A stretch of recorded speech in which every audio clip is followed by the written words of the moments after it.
Jammu university के स्थापना दिवस तथा शिक्षक दिवस की मैं आप सभी को बहुत बहुत बधाई एवं शुभकामनाएं देता हूं। सबसे पहले तो मैं डॉक्टर दिनेश सिंह जी का अभिनंदन करता हूं, जो ज्ञानवर्धक उद्बोधन उन्होंने दिया है, खासतौर से विद्यार्थियों के भविष्य की चुनौतियों और यात्रा के विषय में। व्यक्तिगत रूप से भी और मैं समझता हूं जम्मू कश्मीर प्रशासन की तरफ से मैं आपके प्रति हृदय से कृतज्ञता और आदर व्यक्त करता हूं। 53 साल की लंबी यात्रा में जम्मू यूनिवर्सिटी ने अनेक उतार चढ़ाव देखे। इतिहास का बनना बिगड़ना, वर्तमान की चुनौतियों पर विजय और भविष्य के निर्माण का संकल्प हर यात्रा का एक अहम हिस्सा होता है।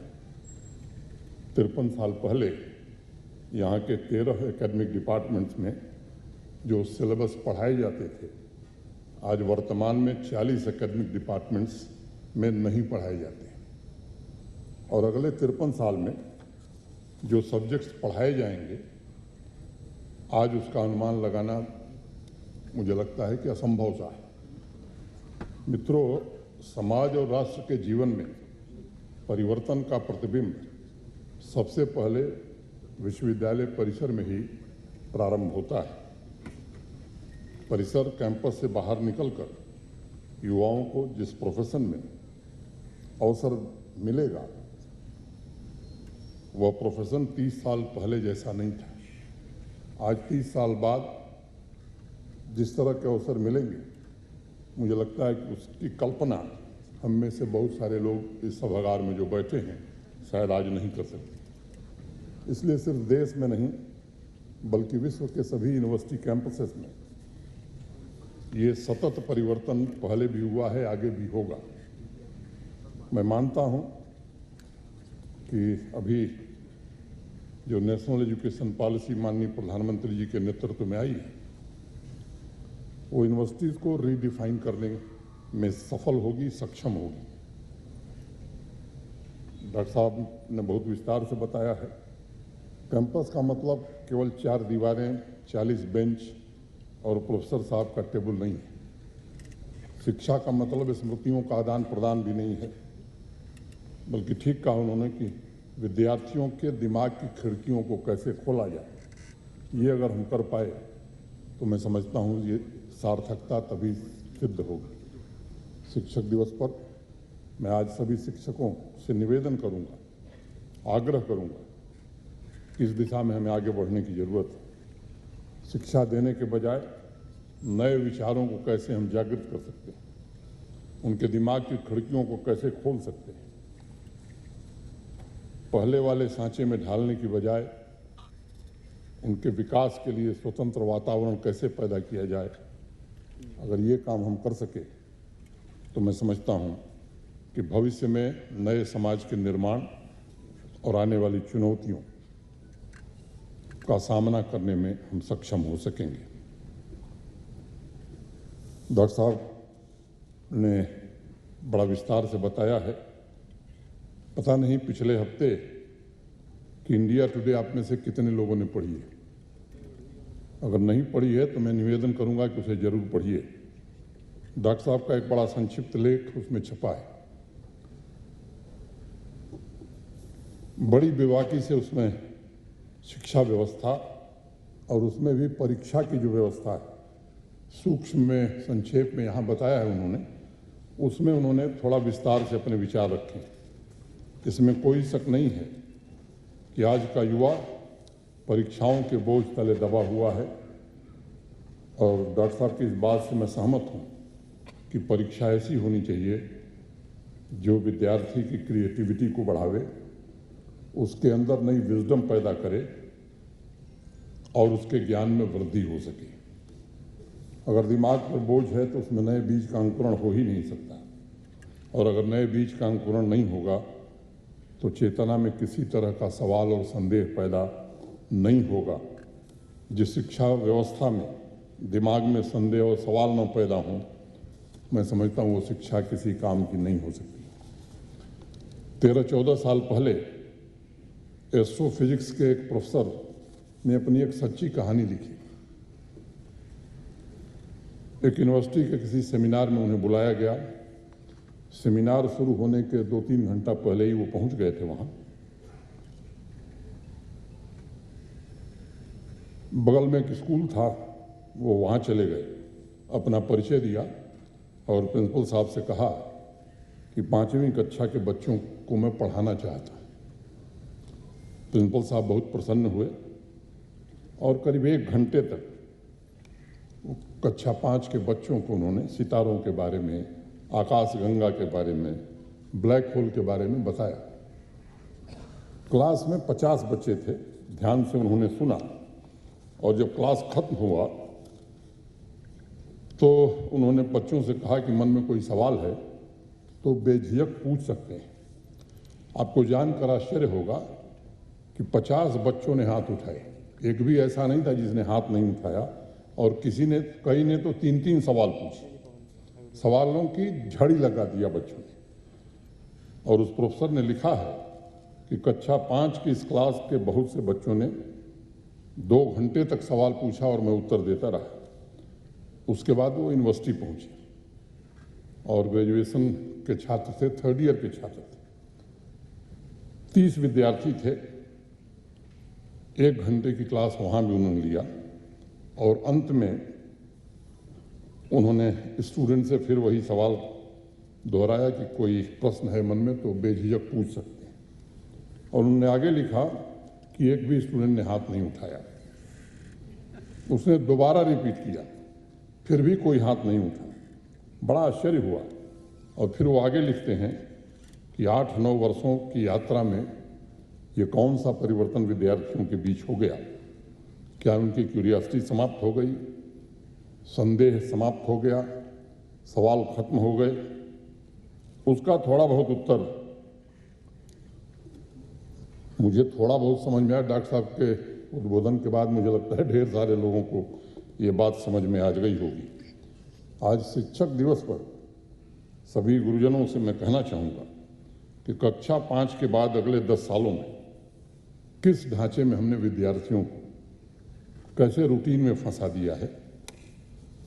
क्या उनके दिमाग की खिड़कियां हम खोलने के बजाय बंद कर दिए?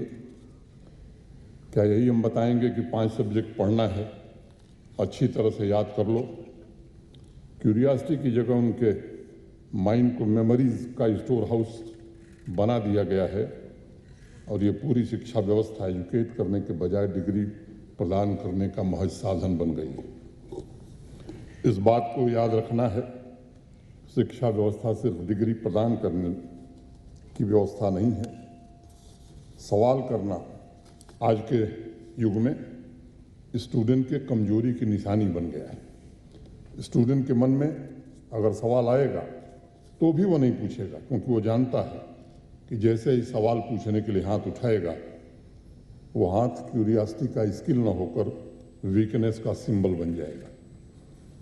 शिक्षक दिवस पर मैं इस व्यवस्था को कैसे बदला जाए, मैं आप सबसे प्रार्थना करना चाहता हूँ। चाइनीज दार्शनिक कन्फ्यूशियस ने कहा था कि अगर तुम मुझे बताओगे कोई चीज़ तो शायद मैं भूल जाऊंगा, अगर तुम मुझे दिखाओगे तो शायद मैं याद रखूंगा, लेकिन अगर तुम मुझे सीखने की प्रक्रिया में शामिल कर लो तो मैं सब कुछ समझ जाऊंगा और जीवन भर याद रखूंगा। हम जो स्टूडेंट्स को सिखा रहे हैं उसमें उनका इन्वॉल्वमेंट कितना है? खुद ब खुद उनके दिमाग की खिड़कियां अगर उनका इन्वॉल्वमेंट होगा तो खुलेंगी, वो समझेंगे भी और उनके मन में सवाल भी पैदा होंगे। स्टूडेंट्स को डिग्री नहीं, एजुकेशन चाहिए जो बात डॉक्टर साहब कह रहे थे, जो उसकी इंडिविजुअलिटी को ग्रो करने में मदद करे। जब स्टूडेंट्स ग्रो करता है तब टीचर्स की भी एक नई यात्रा शुरू होती है। और अगर मैं उपनिषद की बात करूं तो उसमें जो प्रार्थना की गई है, विद्यार्थी और अध्यापक दोनों का साथ साथ विकास हो, ऐसा हमारे उपनिषद कहते हैं। उनकी ख्यात पूरे दुनिया में फैले, ऐसा हमारे उपनिषद कहते हैं। और ये तभी हो सकता है जब शिक्षा, शिक्षक और विद्यार्थी तीनों उस बने बनाए ढांचे से, सांचे से मुक्त हो जाएं, बिल्कुल सजग एवं सचेत होकर जिज्ञासाओं वाली व्यवस्था को पुनः निर्मित करें, जो व्यवस्था हमारे यहाँ सदियों पहले थी। मैं एक और रोचक बात आपको बताना चाहता हूँ। आजकल किताब अगर खरीदने आप जाते होंगे बुक शॉप पर, तो मोटिवेशनल बुक्स के बाद सबसे ज़्यादा नई किताबें नए भविष्य के लिए, नए एजुकेशन पर नजर आ रही हैं।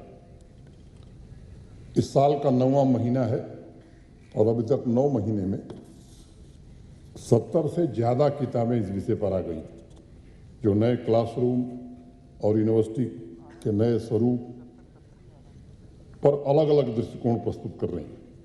इस तरह की किताबें और चर्चा का स्वागत है। मैं मानता भी हूं कि जब नए विचार सामने आते हैं तब हम पूरी व्यवस्था को नए परिप्रेक्ष्य में देखने की कोशिश करते हैं।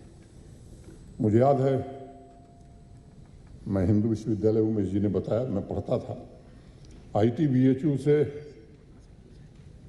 परफॉर्मिंग आर्ट की जो फैकल्टी थी, बीच की दूरी 4 किलोमीटर थी।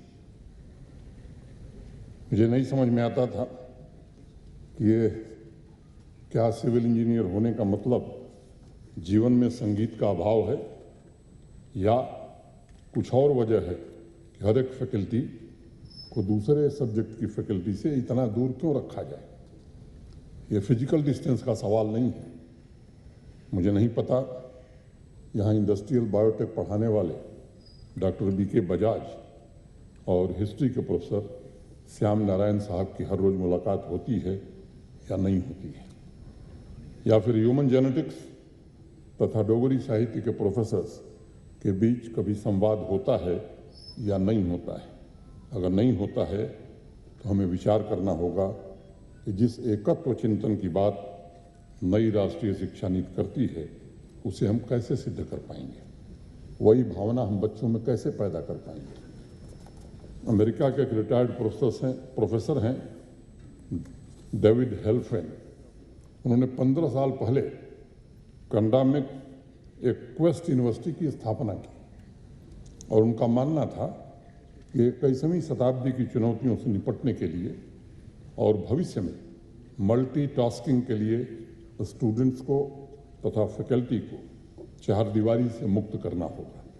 वहाँ मैथ के प्रोफेसर के बगल में साहित्य के, लिटरेचर के प्रोफेसर बैठते हैं, बायोलॉजी के प्रोफेसर के पड़ोसी म्यूजिक के प्रोफेसर हैं और वो सभी एक दूसरे के संपर्क से सीखते ही नहीं हैं बल्कि उसे बच्चों में बांटने का भी काम करते हैं। सबसे बड़ी बात, वहाँ परीक्षा बच्चों के लिए बोझ नहीं है बल्कि परीक्षा उनके अंदर क्यूरियोसिटी जगाने के लिए ली जाती है ताकि स्टूडेंट्स और अधिक इन्वॉल्व होकर अपने विषय को समझ सकें।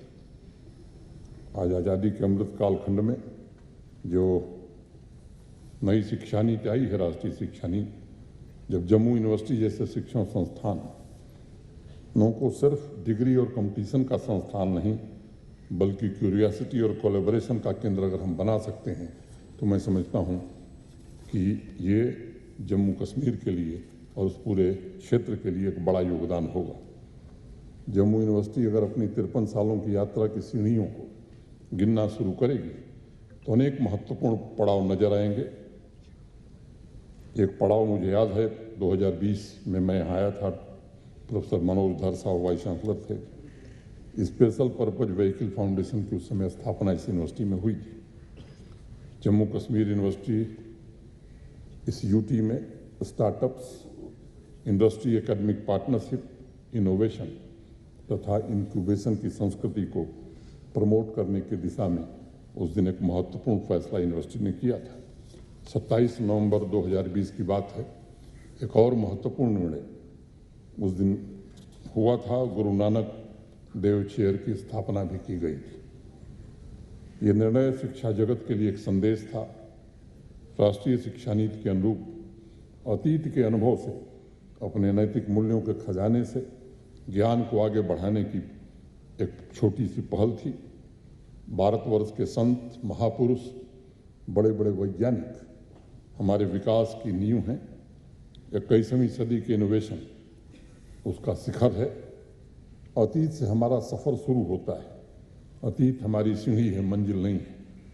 इसलिए राष्ट्रीय शिक्षा नीति में बड़े सोच विचार करके माननीय प्रधानमंत्री जी के नेतृत्व में एक ऐसी शिक्षा व्यवस्था की कल्पना की गई है जो विद्यार्थियों में संस्कृति और संदेह दोनों एक साथ जागृत करे, ताकि हमारे विद्यार्थी की ग्रोथ एक तरफा न हो, मैकेनिकल न हो, बल्कि क्रिएटिव ऊर्जा पैदा करने वाली हो। डॉक्टर साहब ने बहुत विस्तार से बताया है और इंडिया टुडे कॉलम में तो और भी विस्तार से लिखा है। किसी एक सब्जेक्ट में एजुकेशन का अर्थ ये कतई नहीं है कि स्टूडेंट उसी फील्ड में आगे चलकर नौकरी करे। एजुकेशन के जरिए स्टूडेंट्स जीवन में साहस और भय से मुक्त होना सीखता है। एजुकेशन के माध्यम से विद्यार्थी किसी एक सब्जेक्ट में विचार और चिंतन की गहराई का अनुभव करता है, लेकिन भविष्य में बायोटेक का स्टूडेंट बॉलीवुड का बहुत बड़ा डायरेक्टर भी बन सकता है। और ऐसे एक नहीं, अनेक उदाहरण हैं। बहुत से सोशल साइंस के विद्यार्थी आज अपना स्टार्टअप शुरू कर रहे हैं। ये बात मैं कह सकता हूँ कि एजुकेशन का सही मायने में काम प्रतिभाओं को निखारना है। एक छोटी कहानी है। किसी गांव में एक बड़े प्रसिद्ध संगीतकार पहुंचे। उस गांव का पहला लड़का इंजीनियरिंग ग्रेजुएट हुआ था। गांव वालों ने संगीतकार से कहा कि ये लड़का हमारे गांव की शान है और हम चाहते हैं कि आप इसके बारे में इससे बात करके 2 शब्द कहें।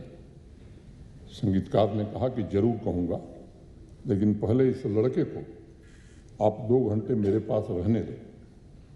गांव वालों ने यही किया।